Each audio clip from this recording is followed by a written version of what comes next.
శ్మశానంలో ఆయన కూర్చోపోతే ఉగ్రభూతాలు వచ్చి ఓళ్ల మీద పడిపోయి ప్రజల్ని సత్కార్యాలు చెయ్యనివ్వవని అక్కడ కూర్చుని తాండవం చేసి వాళ్ళని కూర్చోబెడతాడు. పార్వతీదేవి అడిగింది మహాభారతం అనుశాసనిక పర్వంలో, శుభ్రమైన కైలాసం ఉండగా, ఇంత ఐశ్వర్యం ఉండగా, చింతామణి గృహం ఉండగా శ్మశానంలో ఎందుకుంటున్నారని అడిగింది.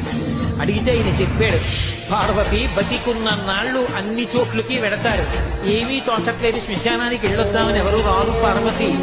నేనంతవాడినంటాడు, పొరుగ్గా ఉన్నానంటాడు, చల్లగా ఉన్నానంటాడు, పండితుడంటాడు, పద్యాలు నాకు నోటికొచ్చంటాడు, ఉపన్యాసం చెప్పగలనంటాడు, నాకు పాటలు వచ్చంటాడు, నేను నాట్యం చేస్తానంటాడు, నేను అధికారినంటాడు, నా దగ్గర డబ్బు ఉందంటాడు, నేను పాట పాడగలనంటాడు. ఇన్ని ఉన్నాయనుకున్న వాడిలోంచి ఊపిరి బయటికి వెళ్ళిపోయిన తరువాత వాడిని తీసుకెళ్లి 4 కొత్త కర్రల మీద పడుకోబెట్టి చాప చుట్టి తాడు కట్టి పైన నూలు బట్ట కప్పి తీసుకొచ్చి అన్నీ తీసేసి కర్రల మీద పడుకోబెట్టి కాల్చేస్తుంటే జీవుడు లేచి నిలబడి పుర్రె పగిలిపోయిన తరువాత కన్న కొడుకు కూడా స్నానం చేసి వెళ్ళిపోతుంటే చీకటి పడిపోయాక, అయ్య బాబోయ్ చుట్టూ ఉగ్రభూతాలు, నా వాళ్ళన్న వాళ్ళు లేరు, వీళ్ళని నమ్ముకున్నాను, ఒక్కడు లేడని ఏడుస్తుంటే నేనున్నాను రా అని చెప్పడానికి నేను కూడా లేకపోతే చచ్చిన వాడు 1000 మాటలు చచ్చిపోతాడని అక్కడ ఉన్నాను పార్వతి, నా కర్మకాలకండి.